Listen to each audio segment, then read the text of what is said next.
Martes 5 de abril del 2022, bienvenidos amigos y amigas a la primera emisión de Noticias 7. Gracias a quienes nos sintonizan a través de www.eltelegrafo.com.es, Pública FM, y gracias también a quienes nos siguen a través de nuestras redes sociales. Aquí les vamos a contar las noticias más importantes de la jornada. Saludamos a nuestros compañeros que hoy nos acompañan. Qué gusto que nos digan pues cuáles son las últimas novedades. Carito, sabemos que la presidenta de la Asamblea pues ha convocado precisamente a una medida cautelar para que se evite una comisión que evalúe al CAL. Parece un juego de palabras bastante extraño, pero tú nos vas a contar cuáles son los detalles frente a esta situación que se vive en la Asamblea Nacional. Lautaro, muy buenos días. También es importante saber qué es lo que está pasando en la cárcel de Turi. Ya identificaron a los cabecillas. Así es, Vero, amigos televidentes, Byron, Carolina. Les comentamos que ya se tomaron las primeras acciones para prevenir que sean estos tipos de enfrentamientos violentos en la cárcel de Turi, y 5 de sus cabecillas, de los lobos, fueron trasladados a Guayaquil. Vamos a contarles más adelante de qué se trata esto y lo que se pudo decomisar ayer en las jornadas operativas. Carito, pero no solamente el tema de la convocatoria de la presidenta de la Asamblea es importante, también hay una reacción acerca de la ley del aborto en casos de violación. Coméntanos, por favor. Así es, compañeros, amigos televidentes, qué gusto poder compartir con ustedes, y es que justamente hoy está convocado el Pleno de la Asamblea a las 11 de la mañana para tratar, entre otras cosas, como bien lo decías, Vero, aspectos como el informe a la objeción parcial a la ley de aborto por violación, pero como ya lo han dicho, hay otros aspectos en esta crisis institucional que podrían llevarse el show, por decirlo de alguna manera, pero de esto estaremos hablando más adelante. Correcto, muy bien, estaremos pendientes. Byron, muy buenos días. ¿A quién tendremos de invitado en nuestro segmento? Bueno, Nega, ¿cómo estás? Carolina, Lautaro, televidentes, buenos días. Hace unas 5 o 6 horas se había ya perfilado esto de haber presentado un recurso de apelación, un recurso extraordinario ante un juez de lo penal, ante un recurso precisamente que le permite la ley, la garantía constitucional, la presidenta a través de su asesor jurídico. Estará precisamente con nosotros el doctor César Arango para que nos explique de qué va, si efectivamente esto no está en contraposición a la ley orgánica de la función legislativa. Pues él nos dará detalles si efectivamente esto puede limitar en algo lo que la Asamblea puede tomar hoy en cuanto a esta famosa comisión de evaluación del Consejo de Administración Legislativa, donde además está la presidenta Llori. Correcto, estaremos entonces pendientes del desarrollo de esta entrevista. Vamos a dar paso enseguida, amigos televidentes, a los titulares de la jornada.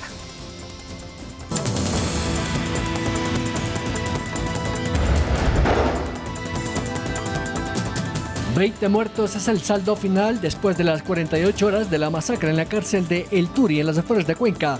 Las fuerzas del orden controlan el perímetro externo en previsión a nuevos actos violentos.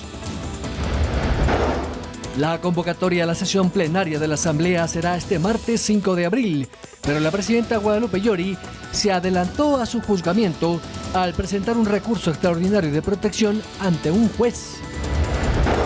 En mayo podríamos retirarnos las mascarillas en sitios públicos. Así lo anunció la ministra de Salud, Jimena Garzón.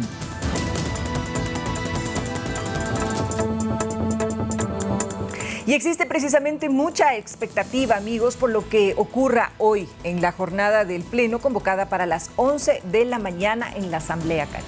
Así es, justamente, ya lo hemos dicho, está convocado el Pleno. ¿Por qué hay expectativa? Y es que las últimas sesiones del Pleno han sido suspendidas. Evidentemente existe esta crisis ya, como todo el mundo no es secreto para nadie, esta crisis institucional que está atravesando la Asamblea, y han sido suspendidos por estos intentos de conformar la comisión multipartidista que investigue a los miembros, que evalúe, más que investigar, es evaluar la gestión de los miembros del Consejo de la Administración Legislativa, entre ellos de la presidenta Guadalupe Llori. El día de hoy podría ser el cuarto intento de que se pueda dar esta comisión. Sin embargo, como ya se lo he dicho, la presidenta Llori ha interpuesto una medida cautelar ante la justicia para poder evitar, porque dice que se violenta el proceso de lo que establece la ley legislativa de cómo se conformen estas comisiones multipartidistas.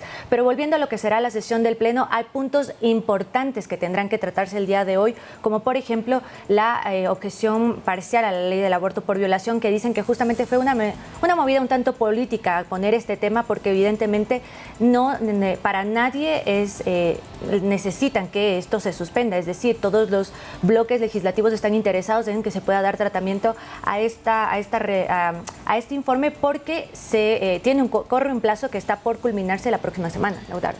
Justamente el 17 de marzo fue cuando se presentó esta objeción parcial del presidente al proyecto de ley de la interrupción del embarazo en casos de violación, y esto finaliza el 17 de abril, es decir, estamos a una semana, más o menos un poquito más, de que termine.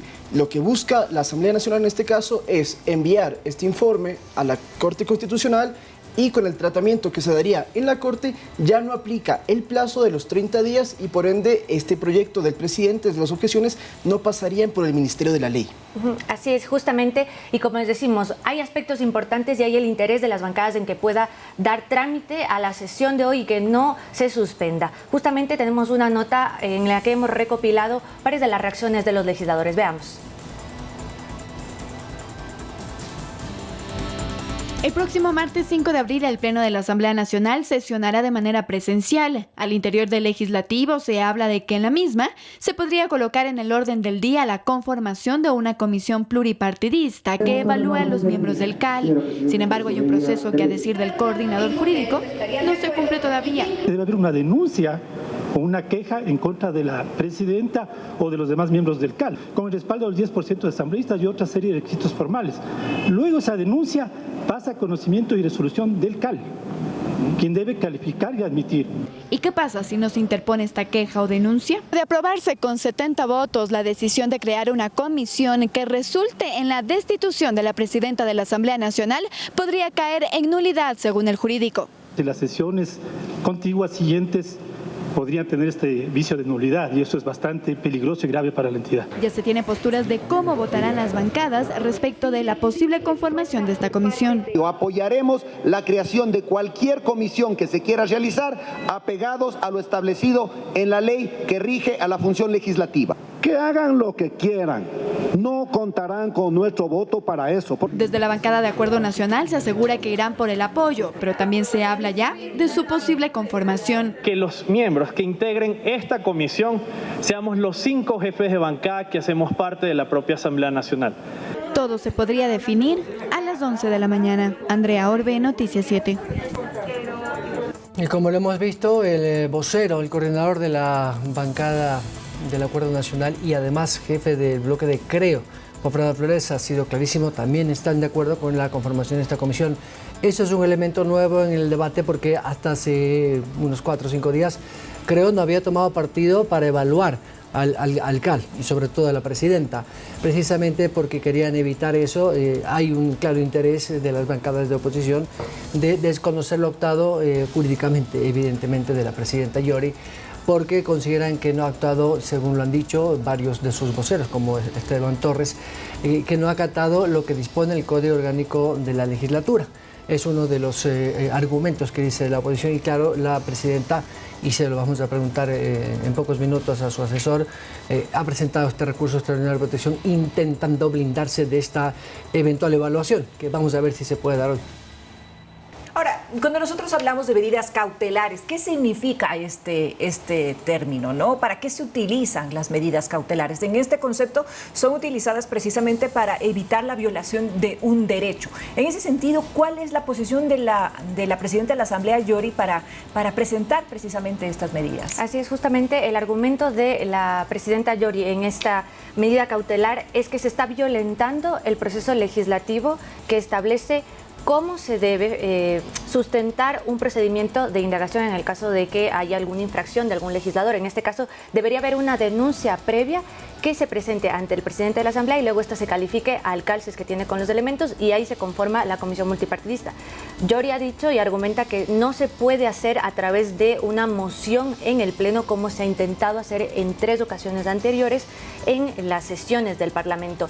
En este caso existe incluso un pronunciamiento de la Procuraduría General que está dentro del alegato de la presidenta Yori, que son alrededor de 36 fojas que se ha presentado ante la justicia para argumentar esto y que también se estaría habría un intento de desestabilización y se creando una incertidumbre. Incluso ha presentado algunos reportajes de medios de comunicaciones, de escritos digitales, de televisión, en lo que ella dice que todo forma parte de esta incertidumbre que se está generando por la situación y la crisis del Parlamento.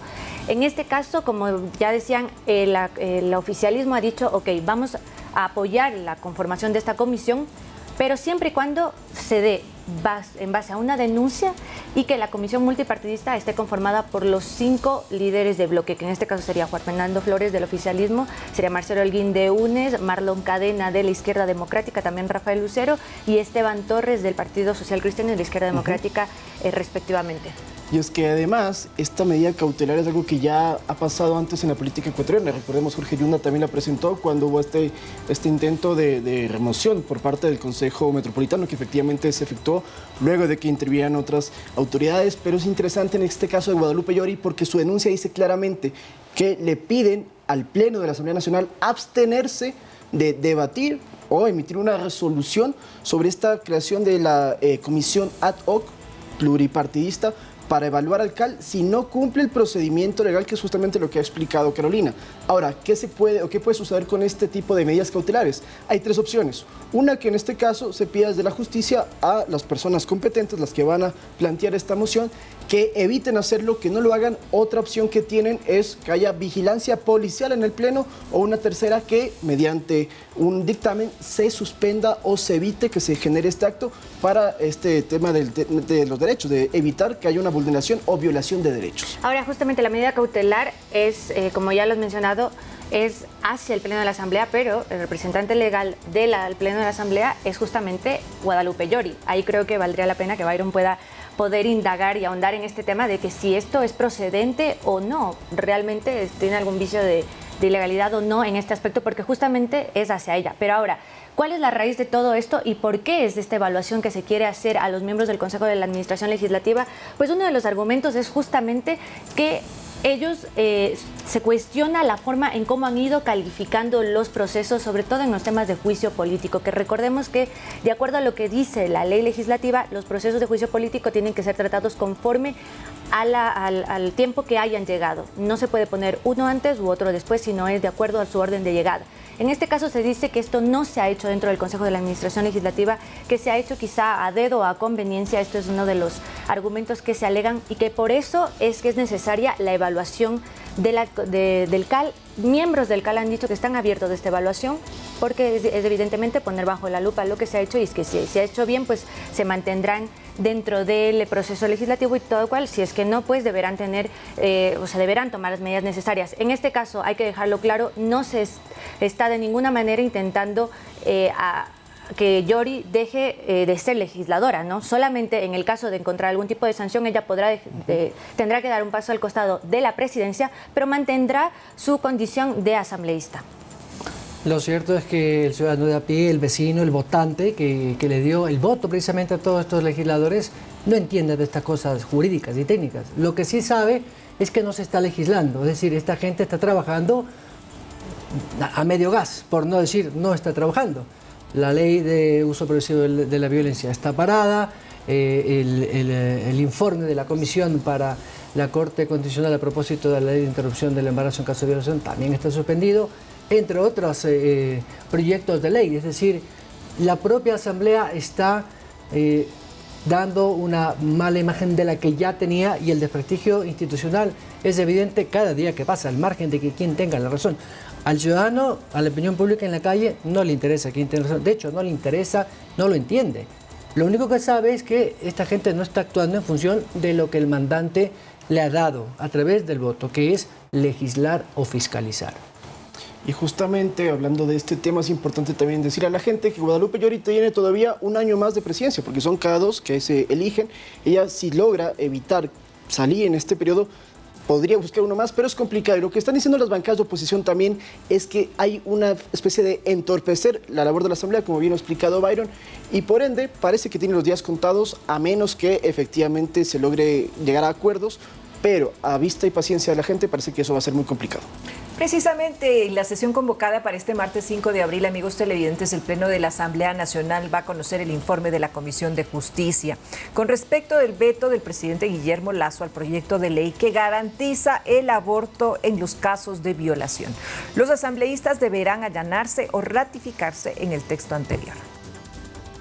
Ya han pasado más de 10 días desde que el veto parcial del Ejecutivo llegara a la Asamblea el pasado 16 de marzo sobre el proyecto de ley que garantiza el aborto por violación y tiene un límite de 30 días para ser tratado. El Pleno lo conocerá este martes 5 de abril. Ahí se deberá conocer el informe de la Comisión de Justicia, que recomienda una revisión de la Corte Constitucional a las 61 objeciones en 63 artículos. El informe de la Comisión, como cualquier otro informe, es no vinculante y yo creo que el Pleno resolverá desde el punto de vista jurídico-político más allá de lo que haya propuesto la Comisión. El envío a la Corte Constitucional será la primera votación. De no ser acogida, los asambleístas podrían aprobar lo cambiado por el presidente Guillermo Lasso, es decir, allanarse o ratificarse en el texto anterior. Desde la izquierda democrática dicen que habrá un voto orgánico. En primera instancia podríamos manifestar que nos vamos a ratificar en las observaciones que nosotros las dimos en su momento. Hay otras bancadas que dejarán en libertad de votación a sus asambleístas. En el caso de la votación que fue antes de que llegue el veto, se había dado libertad en función de eso en el voto,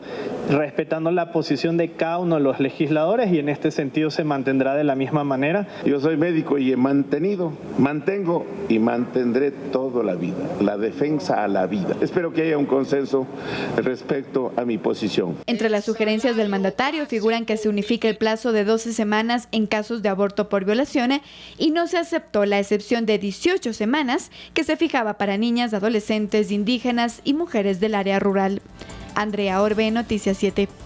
A propósito de este proyecto de ley, le quedan apenas 7 días, como bien lo conversábamos con nuestros compañeros, porque si no, el veto parcial del presidente entrará tal cual, el veto original del presidente, que es lo que la Asamblea no busca, porque efectivamente la Comisión ya ha trabajado en esas observaciones que incorporó en este documento. Lo cierto es que prácticamente ya lleva 12 días la Asamblea sin tratar ningún tema, no solamente este.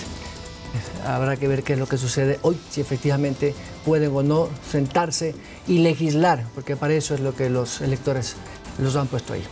Con esto vamos a cambiar de tema y retomamos el tema de las cárceles, que a propósito ayer ya se ha tomado una decisión más radical, hemos visto en imágenes y lo ha informado así la Secretaría de Comunicación, que se ha trasladado a los famosos líderes de estas organizaciones criminales que estaban en el Turi a Guayaquil, a una de las dependencias de mayor seguridad, eso dicen las autoridades de la Secretaría Nacional, del Servicio Nacional de Atención Integral, SNAI. Lautaro, ¿qué se sabe de eso? Justamente en la mañana el ministro del Interior, Patricio Carrillo, en la mañana de lunes dijo que se estaba buscando la forma de enviar a los cabecillas a una especie de régimen especial en otro centro penitenciario, sacarlos del Turi. Efectivamente, a las 19:30, 20 horas aproximadamente de lunes, lograron hacerlo en un vuelo de la FAE que los llevaron a 5 de estos integrantes de Los Lobos, que es la organización que estaría responsabilizada por los violentos enfrentamientos. Recordemos que los Lobos tienen células disidentes que se enfrentaron entre sí y provocaron este tipo de masacre. Una vez más, 20 personas fallecidas. Bueno, los 5 líderes fueron llevados a la cárcel de La Roca. Seguramente usted ha escuchado hablar de este centro penitenciario. Bueno, es considerado el más importante en el tema de la máxima seguridad. Sin embargo, desde hace ya varios meses, varios años que está inhabilitado. El gobierno lo que ha hecho es volver a abrir sus puertas para recibir únicamente estos 5 cabecillas, y se podría esperar que en los próximos meses y quizás en un corto tiempo se pueda enviar a otros líderes de bandas criminales para que estén en este sitio que, recordemos, está junto al sistema penitenciario de la Penitenciaría Litoral, valga la redundancia. Allí está también la cárcel de La Roca, que, como le hemos comentado, estaba inhabilitada, estaba vacía. Ahora estarán aquí estos líderes y de esa manera se busca que baje la tensión en la cárcel de Turi, que hasta hace algunos años también era una cárcel regional.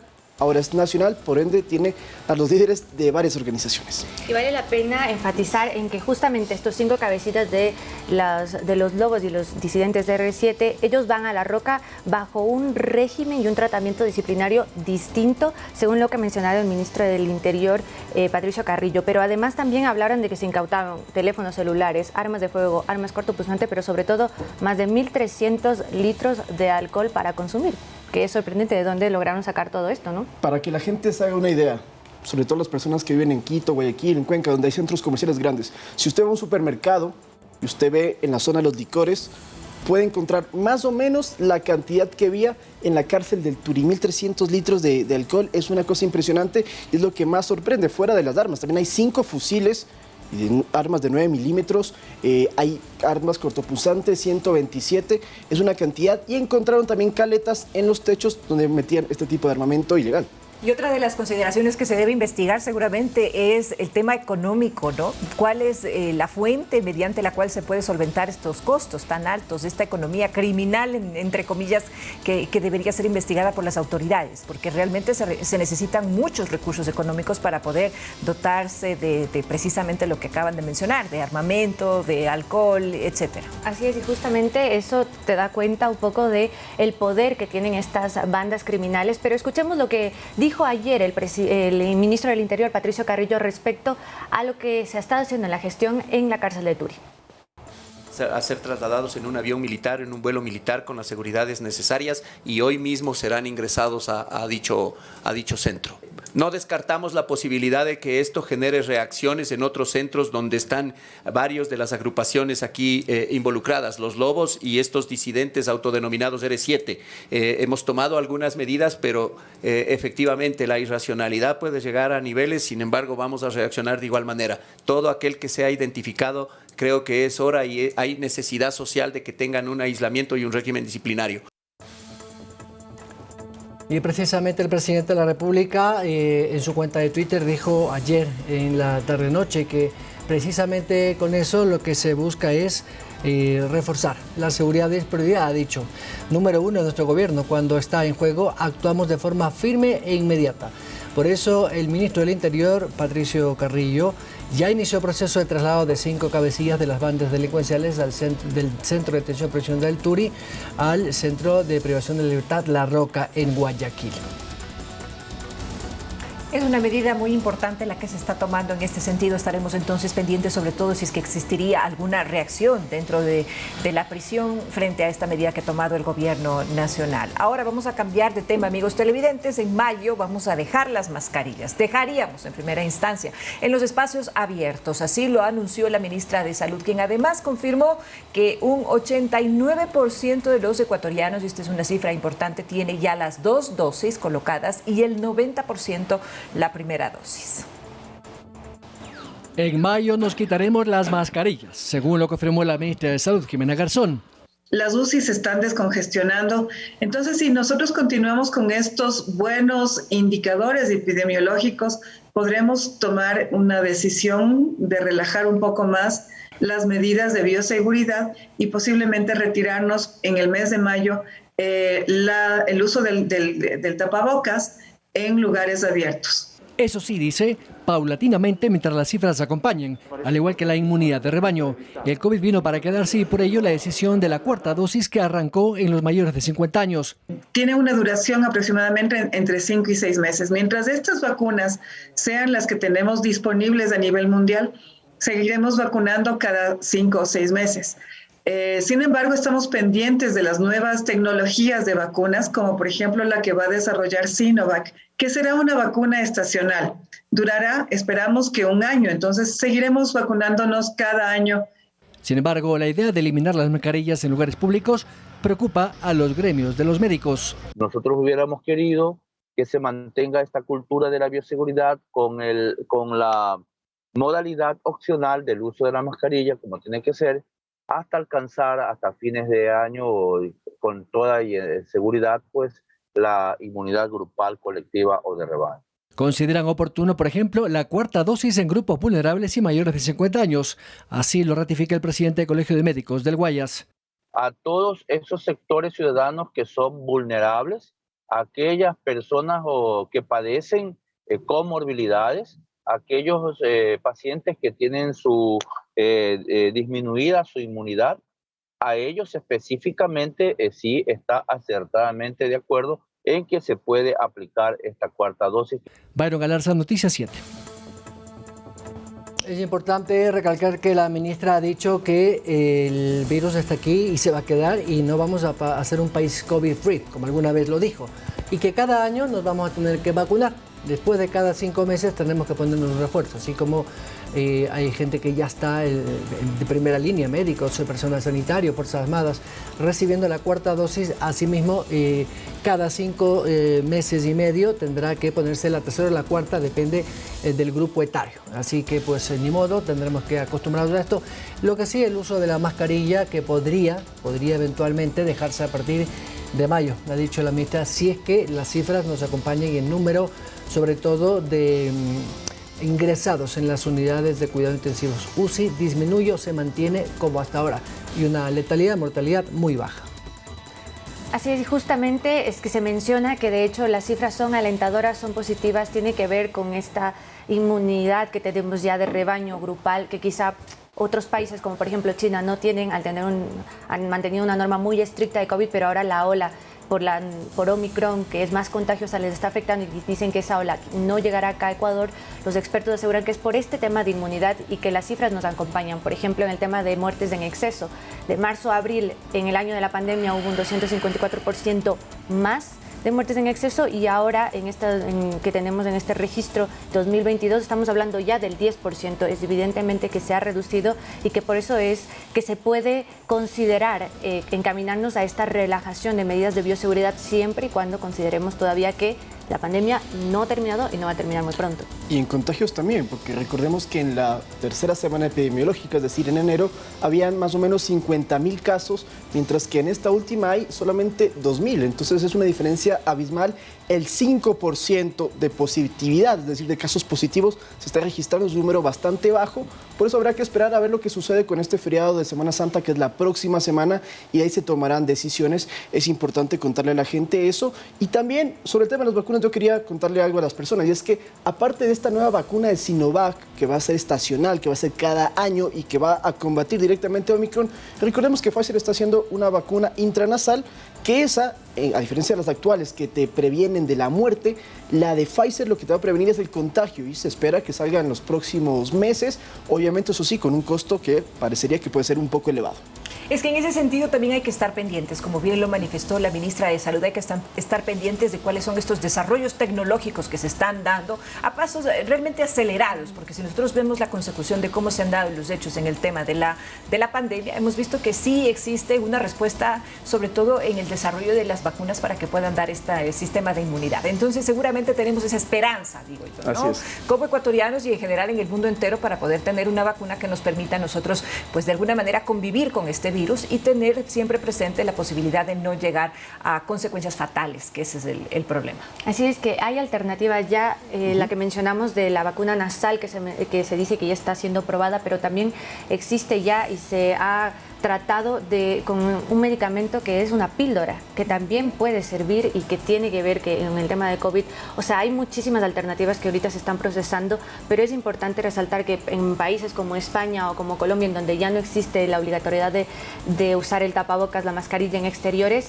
todavía se mantiene en la mascarilla en interiores, porque eso sí es importante considerar. El tema del espacio, el 1,50 m para salvaguardar la salud es importante, y eso es algo que tenemos que nosotros aprender a que tiene que convertirse en un hábito, porque eso no va a cambiar. Exacto, y es importante también eso precisar. La mascarilla en Ecuador se quitaría en espacios abiertos, todavía no en el interior. Eso es importante, como lo ha dicho Carolina, para que la gente tenga claro que no es que se eliminan por completo, sino que usted, si va al parque, si va a un estadio de fútbol, si va a un concierto, pueden utilizarla, pero si está en un centro comercial o en un restaurante y no está comiendo, evidentemente, pues ahí sí tendría que todavía utilizarlo.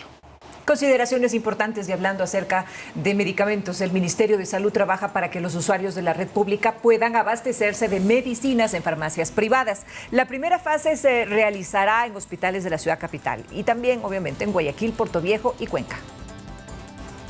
El Ministerio de Salud Pública trabaja en un nuevo plan de abastecimiento de medicinas, con el objetivo de que ciudadanos, usuarios de la red pública de salud, puedan retirar medicamentos de consulta externa en farmacias privadas.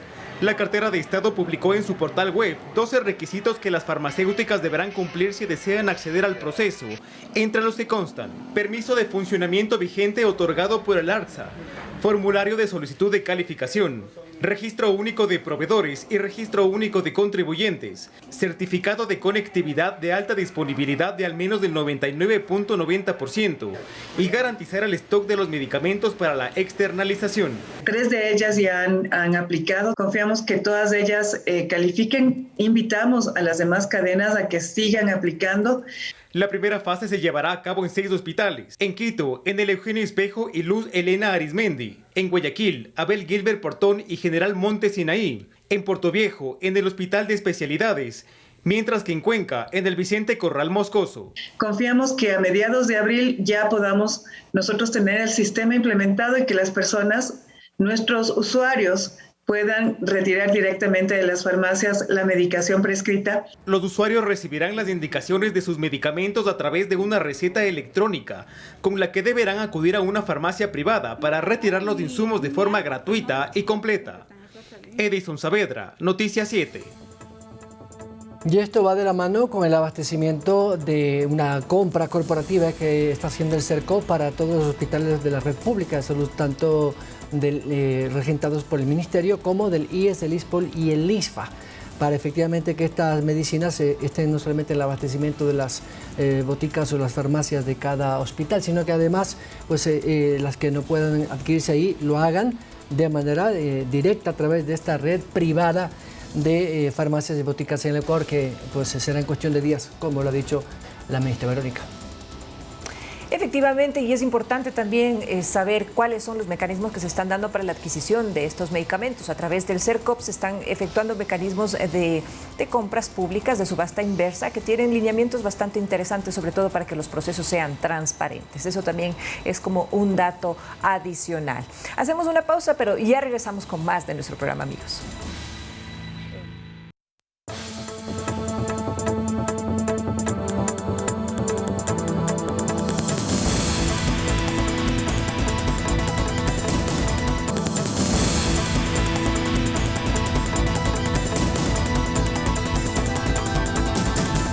Y 33 de la mañana estamos en el segmento que a muchos nos gusta porque nos da pues esa alegría del deporte, como siempre. Fabián, ¿cómo estás? Buenos días, gracias por acompañarnos. Como siempre, un gusto. Cuéntanos, ya se ha recuperado la ciclista Miriam Núñez después de ese terrible accidente que sufrió hace casi un mes y medio allí por la autopista Rumiñahui. Así es, Byron. Buenos días, Berito, Carito, hoy con ustedes como siempre el placer. Y también con los amigos televidentes, el placer como siempre. Tengo muy buenas noticias. Justamente Miriam Núñez publicó ayer en su cuenta de Twitter cómo avanza su recuperación luego del atropello que sufrió el pasado 13 de febrero. Bueno, se encuentra en mejores condiciones, ahí la vemos en imágenes y ella puso por fin pedaleando, haciendo lo que más me gusta. Entonces, ella se empieza a recuperar poco a poco. Hay que tomar en cuenta que ella fue atropellada por un vehículo en la autopista General Rumiñahui el pasado 13 de febrero.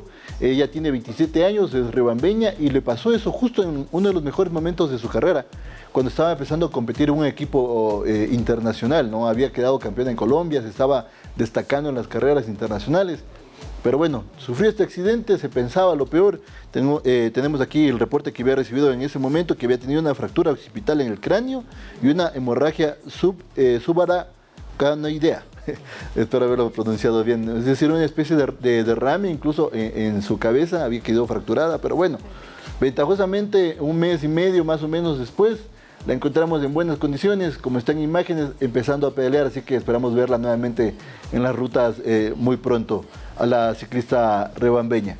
Bueno, es un poco también, ¿no? Como decían ustedes comentando antes de llegar de la pausa, el hecho de que no haya esos espacios para que los ciclistas puedan entrenarse, ¿no? La ciclorruta, ese espacio para que ellos puedan andar sin ningún problema entre los vehículos que circulan en las vías, ¿no, Carito?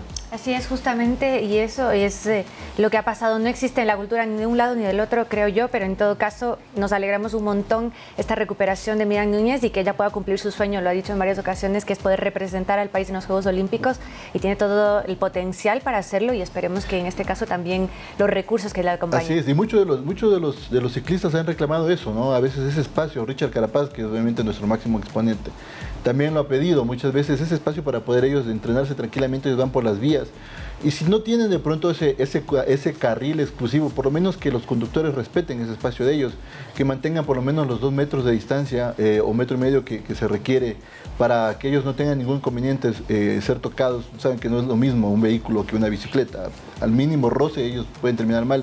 Las protecciones a veces del casco no es suficiente, lo que le pasó a Miriam Núñez, pero bueno, ventajosamente como vemos en imágenes, ya está mucho mejor. Y también les tengo otra buena noticia. Hablando de nuestros embajadores en el extranjero, Piero Hincapié, el jugador que milita en el Bayer Leverkusen en Alemania, imagínense, está en el top es uno de los mejores jugadores sub-21 de esa edad, tiene él 20 años. En Europa, ¿no? Ya vamos a ver un poquito la actualidad. Yo pensé que tenía 21. No, él tiene 20 años. 20 años. Tiene 20 años. Es la proyección de él. Jovencito. La proyección de él es impresionante. Qué porque bien. a la edad que tiene, miren, jugó una Copa América. A partir de ahí empezó ya a destacarse, ¿no? El año pasado. Y eso lo catapultó luego a jugar al fútbol alemán, a una de las grandes ligas, como es de la Bundesliga. Y llegó a ser titular en uno de los equipos más conocidos en Alemania. Ahí estamos viendo imágenes de él, de su desempeño, que es el Bayer Leverkusen. Entonces es impresionante, y en ese tiempo tenía 19 años, bueno, hoy ya tiene 20. Y luego proyectarse a la selección, y empezar a ser titular en la selección, y luego conquistar una clasificación. Pero ahí vemos dos aspectos importantes. Por un lado, el talento de este joven, ¿sí? Que ha sido también denotado. Y por otro lado, el trabajo arduo y la disciplina que se debe dar en estas concentraciones de los equipos alemanes, ¿no? Tomando en consideración que el fútbol alemán es sumamente exigente, sumamente rígido. Deben tener unos entrenamientos realmente muy, muy técnicos y muy importantes. Así es. Entonces lo de hincapié es para resaltar y obviamente aplaudir en su momento. Incluso Iván Hurtado lo comparaban con él, ¿no? Porque bueno, Iván Hurtado es el gran referente y todo, pero lograr lo que él ha hecho a su corta edad, ya creo que es otro nivel. Ahora va a jugar su propio mundial. Tenemos una nota justamente con Piero Hincapié que nos habla un poco de cómo se encuentra él, de su actualidad, el jugador de la selección ecuatoriana de fútbol y del Bayer Leverkusen. Vamos adelante. El goleador. El defensa ecuatoriano Piero Hincapié se encuentra entre los futbolistas con mejor desempeño, entre los menores de 21 años en 32 ligas profesionales de Europa, según un listado publicado por el Observatorio de Fútbol CIES, que se especializa en generar análisis del rendimiento de los deportistas. El tricolor de 20 años milita en el Bayer Leverkusen de Alemania y ha disputado 27 partidos, en donde ha podido anotar 2 goles desde agosto de 2021, cuando llegó al conjunto europeo, sumado los cotejos por Bundesliga y Europa League. Esto le da pie para ocupar la 6ª casilla.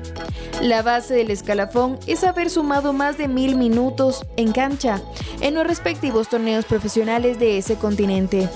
Bukayo Saka del Arsenal FC lidera esta clasificación. Analí Vasco, Fanático. Así es, lo destacado, Piero Hincapié, lo decíamos, es el segundo jugador en Europa de menos de 21 años. Ese es el puesto en el que se ubica de las 32 ligas que se disputan en Europa. Imagínense, impresionante lo de este chico. Y es el 6º mejor jugador de Europa en todas las posiciones en este mismo rango de edad. Así que eso es lo más destacado de Piero Hincapié. Y también mencionarles de que obviamente esta semana hay Copa Libertadores y Sudamericana. Algo que llamó la atención, algo muy curioso que pasó con el técnico de Independiente del Valle, con el portugués Renato Paiva, que no puede dirigir en la banca. Imagínense, un torneo internacional, el hombre dirigió en Europa. Pues es la normativa de la Confederación Sudamericana. Fue campeón, sí, la normativa de la Conmebol. Está un poco arcaica porque hay otros europeos que han dirigido también el Flamengo, si no me equivoco, fue dirigido Claro, Jorge Jesús fue campeón con Flamengo. ¿Y por qué entonces a un ecuatoriano, a un equipo ecuatoriano me refiero, le están haciendo un problema y a los demás no? El técnico, eso es lo que reclama la gente Independiente del Valle, porque el técnico incluso campeón actual de la Libertadores, se me fue el nombre, del Palmeiras. Se me fue el nombre en ese momento, él también es portugués. Claro, claro. Y pudo dirigir, incluso el año pasado, no, Jesús era Jorge Jesús era el del Flamengo. Y él no puede dirigir, la normativa de la Conmebol, ¿qué dice? Debe estar por lo menos 5 años en Sudamérica para poder tener una especie de autorización de carnet y poder dirigir en la cancha. Y él es un hombre que es campeón de fútbol ecuatoriano y ha dirigido en Europa, por ser europeo, en primera división. Entonces, y eso es un malestar. Entonces, él lo mencionó en una rueda de prensa ayer. Va a debutar en este torneo este miércoles contra el equipo que eliminó a su Barcelona, señor Galarza, el América Mineiro. Entonces, vamos a escuchar qué dice en este momento el técnico Renato Paiva, si ya lo tenemos listo, producción. Su malestar, no puede dirigir en la Copa Libertadores, imagínense. Vamos en este momento con lo que dijo Renato Paiva. Si Independiente está en Libertadores por su trabajo, por su mérito, a los jugadores lo debe en primer lugar porque ellos son lo más importante del fútbol, pero al trabajo de mi cuerpo técnico y a mi trabajo también, por mérito, por trabajo, por esfuerzo, por muchas horas, ganamos el derecho de disputar esta Libertadores. Y por esta ley tengo que ir para la grada, no puedo hacer mi trabajo, no puedo estar cerca de mis jugadores, no puedo estar cerca del juego, no puedo estar cerca de una realidad para la cual yo me preparé tanto tiempo, invirtiendo tantas horas, tanto dinero. Las leyes también merecen un poquito de sensibilidad en cada caso. Y es esa sensibilidad que yo pido. Para mí, ya no voy a tiempo, pero para casos futuros. Porque ignorar 20 años de trabajo, ignorar un campeonato que hemos ganado y un derecho por nuestro trabajo a estar en Libertadores, ignorar esto es muy duro para la víctima. Y la víctima soy yo y futuras víctimas serán los entrenadores. Así es lo que decía el técnico de Independiente del Valle, su malestar. Veamos cómo se resuelve esto. Creo que Independiente va a reclamar porque el año pasado también hubo este inconveniente, pero sin embargo él dirigió. Tengo entendido que lo habían inscrito como dentro de la lista como otro colaborador y eso le había permitido dirigir. Bueno, vamos a ver cómo se resuelve esto en las próximas horas. También mencionar que esta semana ya debuta en Copa Sudamericana Liga. Juegan Barcelona, Católica, también juegan Copa Sudamericana, el equipo de Carito, su corazón blanco. Juega, justamente estamos viendo las imágenes del arribo de Liga a Brasil, juega contra el Atlético Goianiense, el partido será este miércoles, no, hoy debuta, perdón. Hoy debuta a las 19:30 con el Atlético Goianiense y hoy también juega la Universidad Católica con Unión La Calera. El equipo de la Católica juega a las 17:15, mientras que Liga juega a las 19:30. Vemos ahí las imágenes del arribo del equipo ecuatoriano. El rey de copas nacional, mi querida Carito, su pronóstico. Gana, obviamente, pierde, empata. Va a ganar. Viendo cómo no está tan bien, 2-1 va a ganar. Yo le doy el pronóstico 2-1 y vamos a seguir cosechando más copas. Mira que le están dando muchas críticas al técnico Marini, así pero que bueno. críticas constructivas. Vamos a ver cómo le va hoy, ojalá que hoy rinda. Esa es la actitud, muy bien. Así es, vamos a ver cómo le va al técnico Marini con el plantel Albo. Esperemos que sea lo mejor para el equipo ecuatoriano y para todos los ecuatorianos que están en Copa. Así es. Adelante, Bayro, vamos con más información. Tenemos invitados, ¿no? Así es, gracias, Fabián. Una gran información, por supuesto, sobre todos estos temas de la Libertadores que todos estamos pendientes. Vamos a hacer una pausa para regresar a estar con nosotros el asesor de la presidenta Guadalupe Llori, el doctor Julio César Sarango. Con él hablaremos precisamente sobre estos recursos presentados ante la justicia. Y les invitamos siempre que nos sigan a través de nuestras redes sociales. Estamos en Facebook, Instagram y Twitter. Además, recuerden, amigos televidentes, que somos retransmitidos por Pública FM Quito, Guayaquil y Cuenca 105.3, Manta 88.1, Loja 90.5, Pública FM. Ya volvemos.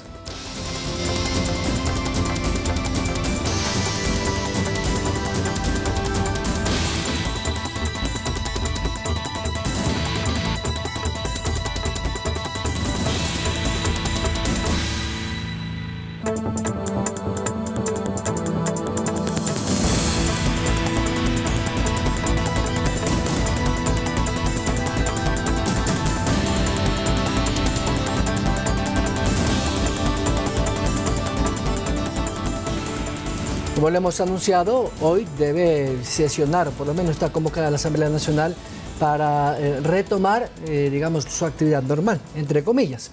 Pero hay una intención de algunas bancadas de la Asamblea Nacional, sobre todo de oposición, de crear esta famosa comisión, que lo que busca es evaluar a los miembros del CAL y evidentemente a la presidenta Guadalupe Llori. Pero ayer sorprendió un escrito, un recurso de protección presentado, una medida cautelar presentada por los asesores jurídicos de la presidencia de la Asamblea. Está con nosotros el doctor Julio César Sarango, uno de los asesores de la presidenta Guadalupe Llori. Doctor Sarango, buenos días. Porque este recurso extraordinario, este recurso, esta medida cautelar, suena como a desesperación para bloquear los intentos de la oposición de evaluar a la abogada Llori.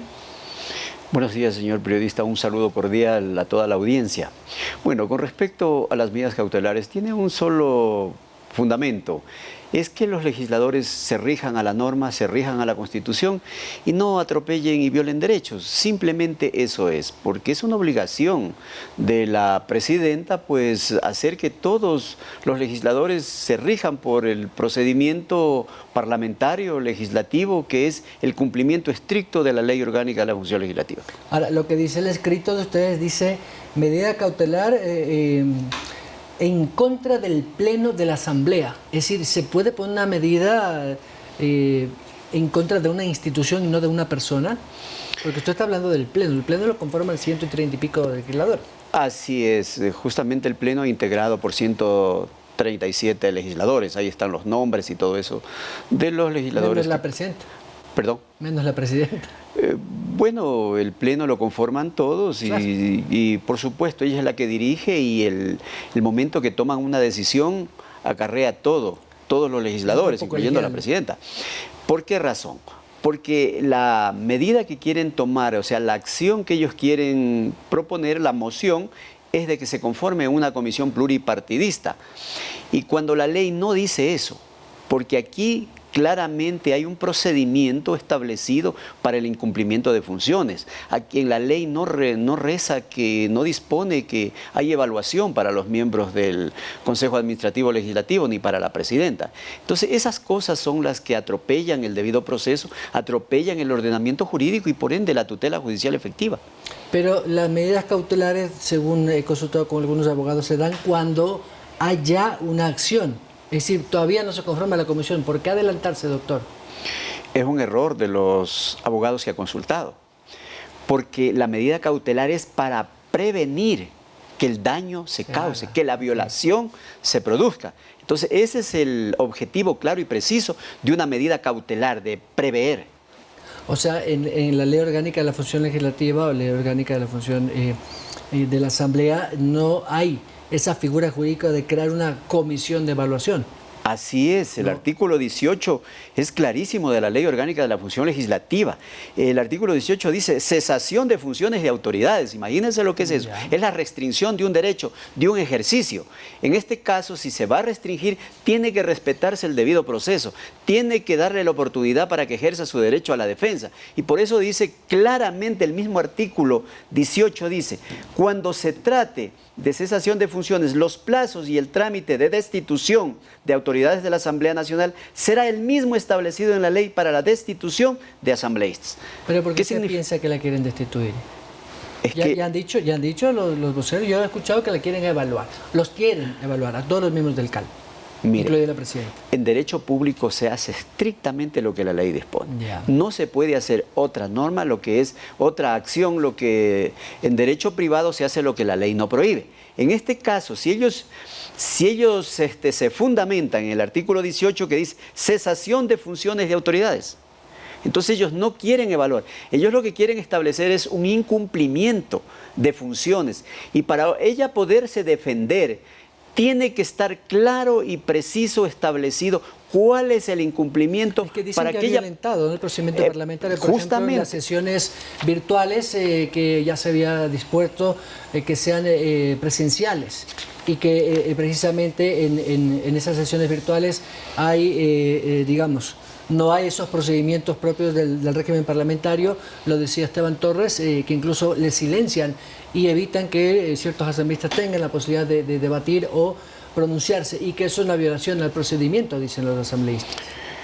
Claro, eso ellos pueden decir en un medio de comunicación, pero en el momento preciso y oportuno no lo plantean, porque ellos saben que están errados, que no es cierto lo que ellos dicen, porque las sesiones virtuales está plenamente establecido en los reglamentos, inclusive en la ley, porque usted sabe que estamos en un proceso especial que vivimos. Parece que estamos saliendo, pero anteriormente los 2 años hemos pasado en ese tipo de situaciones complicadas para la salud de todos los ecuatorianos. Y yo no veo cuál es el fundamento que no se pueda hacer las sesiones virtuales. No es para callar, porque tranquilamente, usted sabe más que nadie como comunicador, que mediante las comunicaciones virtuales uno se puede expresar todo lo que uno desee y lo que esté amparado en la ley, en la Constitución. Imagínese usted que ellos quieren formar primero la comisión sin cumplir con el requisito que es fundamental para implementar esta acción de cese de incumplimiento de funciones y, por supuesto, cesarle de la presidencia. Entonces ellos primero lo que debían hacer es presentar la denuncia para que sea admitida y calificada por el CAL y luego se establezca la comisión pluripartidista para que emitan su informe y luego ellos presenten al Pleno y pueda ser debidamente cumplido ese debido proceso. Doctor, entonces no es que la presidenta se aferre al cargo, porque incluso hasta el oficialismo ya dijo que está de acuerdo con la comisión. ¿Está sola la presidenta? Verá, la presidenta no se aferra al cargo. Ella ha dicho tranquilamente, señores, cumplan con la normativa, cumplan con el pronunciamiento del Procurador General del Estado y yo me someto a todo, dentro de un debido proceso. Porque eso es la obligación. Así como ellos exigen derechos, también tienen que cumplir sus obligaciones que están dispuestas en la normativa, en la Ley Orgánica de la Función Judicial y en la Constitución de la República, que dice que no se puede atropellar en ningún grado o etapa del procedimiento. Entonces, lamentablemente, los legisladores, que ellos están obligados a dar ejemplo del respeto al ordenamiento jurídico, lo quieren incumplir y, por supuesto, violar derechos. Doctor Julio César Rangel, muchas gracias. A usted, gracias por la oportunidad. Gracias al asesor jurídico de la presidenta Guadalupe Llori. Vamos a una breve pausa.